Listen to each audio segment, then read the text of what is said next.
Fora do Baralho, edição extra, em que respondemos às perguntas dos ouvintes, hoje com o Luís Aguiar Conraria, e numa edição aqui um bocadinho especial. Estamos nas tardes políticas da Rádio Observador a estrear um novo formato do painel de O Vencedor. É um formato mais alargado, com um painel rotativo, e esta semana pedimos a 2 membros desse painel para deixarem perguntas ao Luís Aguiar Conraria. Vamos desde já ouvir a pergunta do António Costa. A Europa está a enfrentar uma concorrência e decisões de política comercial dos Estados Unidos que causam óbvia pressão às empresas europeias e retiram e dificultam a capacidade de exportação da economia europeia.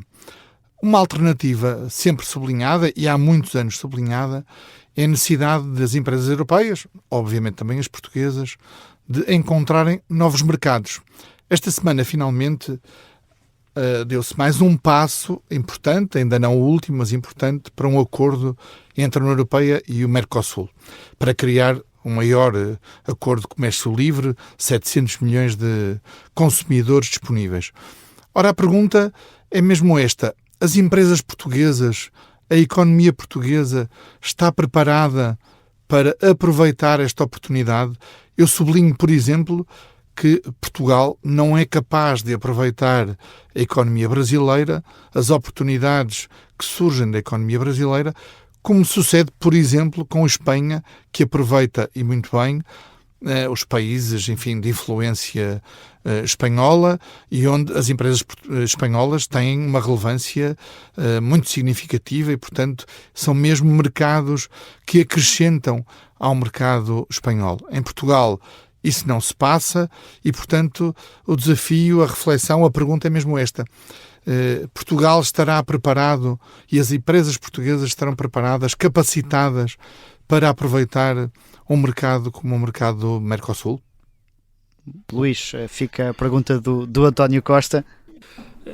Antes de responder diretamente à pergunta, deixa-me só aqui chamar a atenção por uma coisa que geralmente uma pessoa queixa-se, que faz o comentário político e económico e que depois nada na realidade se passa de acordo com o que defende, e neste caso concreto da resposta às tarifas de Trump, na verdade está a acontecer tudo como eu nas primeiras intervenções pedi que acontecesse. A primeira era que a União Europeia não entrasse numa de retaliação com os Estados Unidos, e de facto não entrou, e aquele acordo a que se chegou com os Estados Unidos, na verdade, é uma cedência, é uma não retaliação da União Europeia, e portanto isso é uma coisa que me deixou contente. E na altura o que eu dizia, no início, portanto logo nos primeiros dias depois daquele anúncio absurdo de tarifas, aquilo que eu pedia era, a resposta ao Trump é abrirmos e finalizarmos o raio do acordo que demorou 25 anos a ser negociado com o Mercosul, e sim, portanto, sobem as tarifas de um lado, mas baixamos no outro lado. E, portanto, fico contente de ver isto a desenvolver-se. As principais resistências vinham de França, como é costume, por causa dos produtos agrícolas, mas vamos ver. Portanto, espero que isto vá a bom porto, e de facto acho que esta é a melhor resposta possível. E se do fim disto tudo sair um mundo em que nós temos um acordo com o Mercosul e, na verdade, muito provavelmente as tarifas nos Estados Unidos serão consideradas ilegais, quer dizer, muito possivelmente, não quero aqui fazer previsões, mas até agora as decisões dos tribunais que houve foi a considerar que Trump não tinha autoridade para fazer o que está a fazer, e portanto neste momento só falta a decisão ir para o Supremo Tribunal. Portanto vamos ver o que é que dali vem, e portanto se no fim disto tudo sair que não aumentam as tarifas nos Estados Unidos e que até baixaram e que até houve um acordo de comércio livre com o Mercosul, então na verdade acho que saímos a ganhar disto. E portanto isto é interessante, são muitas voltas que o assunto dá. Há a pergunta concreta do António Costa sobre a capacidade das empresas. Eu acho que as empresas portuguesas já mostraram muitas vezes, em situações de grande aperto, que têm capacidade de diversificar mercados e ir à procura de novos mercados. Isso aconteceu nos tempos da Troika. Nós demos um salto enorme na nossa capacidade exportadora nos últimos 10 anos. E, portanto, eu acho que a explicação para a nossa incapacidade de entrar no Brasil portanto, a explicação não se encontra na incapacidade ou na incompetência dos nossos empresários, mas sim no facto de o Brasil ser um país altamente protecionista. E de facto é, portanto, eu não sei como é que é o resto da América Latina, portanto eu não quero aqui entrar em comparações diretas com Espanha e com os outros países de Espanha, não sei, com os outros países que falam espanhol, não sei se são igualmente proteccionistas ou não, portanto não querendo entrar nessas comparações, a verdade é que o Brasil é mesmo altamente proteccionista e por causa disso sempre foi muito difícil lá entrar, e quando nós falamos com empresários que tentam entrar no Brasil, eles explicam isso mesmo. Mas a ideia do Mercosul é precisamente acabar com essas barreiras. A ideia do acordo com o Mercosul é precisamente o de acabar com essas barreiras. Poderá haver períodos de transição, naturalmente, mas essas barreiras irão acabar, deixarão de existir, e se assim for, não tenho dúvidas que os empresários portugueses terão capacidade de entrar no Brasil e também em Espanha, mesmo, não é em Espanha, desculpa, também nos outros países de língua espanhola, porque, apesar de tudo, mesmo a nossa afinidade com os restantes países da América Latina é muito maior do que a dos outros países europeus. Excluindo Espanha, naturalmente, mas muito maior do que a dos alemães, do que os franceses e por aí fora. Portanto, eu acho que nós aqui temos grandes vantagens culturais e, portanto, sim, acho que isto é bom para a Europa, é bom para a América Latina, é bom para o mundo, mas tem todas as condições para ser ótimo para Portugal. Veremos o que é que o futuro também dita sobre esse acordo. Vamos agora à pergunta da Raquel Abcacis. Queria perguntar ao Luís Aguiar Conraria, a propósito desta polémica entre o Ministro da Educação e uma suposta cunha que terá metido ao reitor da Universidade do Porto para que deixasse entrar candidatos ao curso de Medicina que não entraram, e tendo em conta os esclarecimentos que o próprio Ministro veio dar, acusando o reitor de mentir. Por um lado, se acha que este reitor da Universidade do Porto tem condições para se manter como reitor, por tendo sido acusado publicamente de ter mentido a respeito de uma conversa com o Ministro da Educação, e por outro lado, já agora, se este tipo de enganos que deram origem a esta polémica são ou não frequentes no acesso às universidades, porque há indícios de que quase todos os anos há este tipo de enganos, ou pessoas que não entraram indevidamente, ou pessoas que indevidamente lhes é indicado que entraram e depois afinal não. Luís, a pergunta da Raquel, deixa-me só fazer contar uma curiosidade que a Raquel já contou também na rádio. Aconteceu-lhe o mesmo que estes alunos de medicina, mas ao contrário, ela teve a nota para entrar, mas não foi admitida no curso. Isto já há muitos anos, estava ela a contar há pouco também no Vencedor. Pois, não conheço essa história, mas lá ver, respondendo aqui a segunda parte é mais fácil para mim, naturalmente, pelas razões óbvias, sendo eu até presidente de uma escola de uma universidade perto do Porto, que é a Universidade do Minho. Respondendo à segunda parte da pergunta, não, isto não é nada comum.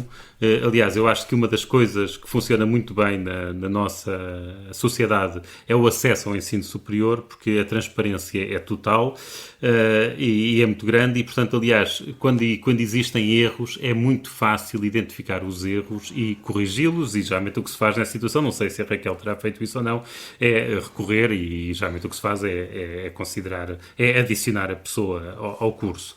Que de certa forma até foi aqui, se calhar, quase a solução que se tentou chegar. Estes contingentes, estes concretos, não fazem, este contingente que estamos a falar não faz parte do concurso geral de acesso. É aquele quando nós ouvimos as notas das médias entradas e por aí fora. Mas, apesar de tudo, eu queria também deixar isso claro aqui para os nossos ouvintes, bem mais de 80% dos nossos alunos nas universidades entram pelo regime geral de acesso. Depois há candidaturas especiais, quer dizer, existe para os estudantes internacionais, no caso de medicina existem estas vagas especiais, que também existem para os outros cursos, mas em medicina são mais. Isso tem a ver com o facto de se considerar que há poucos médicos, naturalmente. Há contingentes para alunos que têm deficiências e tal, portanto, neste momento também há contingentes especiais para alunos que vêm de estratos socioeconómicos mais baixos, mas a grande maioria, não tenho os números aqui à minha frente, mas hão de ser na casa dos 80%, 85% dos alunos entram pelo regime geral de acesso, que é absolutamente transparente, são as notas que as pessoas tiveram no liceu, agora não se diz liceu, não é? Portanto, no ensino secundário, mas as notas dos exames e tudo isso é público, e a fórmula de cálculo é com base nisso. Por exemplo, há muitas universidades, nos Estados Unidos então isso é muito comum, e em países anglo-saxónicos, onde contam os CVs das pessoas, e depois as pessoas passam ali os seus últimos anos de juventude a fazer voluntariado e a ajudar, sei lá, acrescenta algum grau de subjetividade contra a fome e essas coisas, e sim, aí obviamente há ali uma grande margem para cunhas e para favorecimentos. Agora, quer dizer, nesta situação não há, a transparência é muito grande e não há aqui margem para cunhas. Mas em relação a isso, acho que podemos estar descansados. Isto que se passou aqui não é de forma alguma a regra.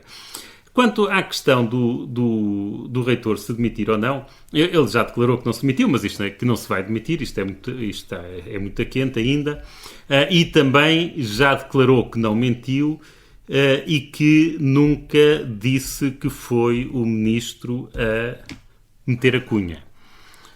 E eu acho que isto merece algum cuidado. Porque é verdade que ele, na notícia do Expresso, ele aparece a dizer que são pessoas poderosas ligadas ao poder e por aí fora que tentaram influenciar e que o pressionaram, mas a verdade é que o único nome que ele refere é o do Ministro da Educação. E mais, eu vou citar diretamente palavras dele. Portanto, ou ele desmente a notícia do Expresso, ou não há forma de dizer que isto é mentira, que é, portanto, cito diretamente, o ministro gostaria que isso fosse feito, que é a história das vagas adicionais, mas eu disse-lhe, eu não o faço, eu cumpro a lei. Se o senhor ministro entender que deve ser de outra maneira, dê-me a ordem e executo-a. Quer dizer, isto é claramente assumir que o ministro o tentou pressionar. Não há volta a dar a isto. E, portanto, eu não acho que haja forma do reitor sair bem desta conversa e acho que a conferência de imprensa de Fernando Alexandre foi perfeitamente clara sobre o assunto e, aliás, até a sua indignação mostra que não está a mentir. Finalmente, a universidade são autónomas, o reitor não responde perante o Ministro da Educação. Portanto, o Ministro da Educação não tem forma de o demitir. E o reitor é eleito por um Conselho Geral da Universidade, portanto, competirá ao Conselho Geral da Universidade. A mim parece-me que há aqui, obviamente, um conflito entre o reitor e a Faculdade de Medicina da Universidade do Porto, ou o diretor da Faculdade de Medicina do Porto, e na Universidade do Porto se calhar entenderão que algum deles terá de admitir, mas isto é uma mera previsão, eu não conheço isto suficientemente por dentro, que alguém terá atuado mal, e se calhar, não sei, se calhar a Fava sai ao diretor da faculdade e não ao reitor, mas não sei. Antes de terminar isto, tenho que fazer aqui uma declaração de interesses, já todos os ouvintes fora de baralho conhecem, mas neste caso ainda tenho, numa discussão destas, a declaração de interesse tem de ser ainda mais clara, que é, eu sou amigo do Fernando Alexandre, portanto, o Ministro da Educação, Ciência e Inovação, e desde o início, mal li a notícia no Expresso ontem à noite, que eu não acreditei que os factos como foram ali relatados fossem verdadeiros. E fica essa declaração de interesses, mediante esta análise também daquilo que se conhece até ao momento deste caso. Obrigado, Luís Aguiar Conraria. O Fora do Baralho Extra está de regresso no próximo domingo. Podem sempre enviar as vossas perguntas para foradobaralho@observador.pt. Encontramos-nos no programa habitual sexta-feira ao final da tarde e nesta edição extra todos os domingos e sempre, claro, em podcast. Até para a semana.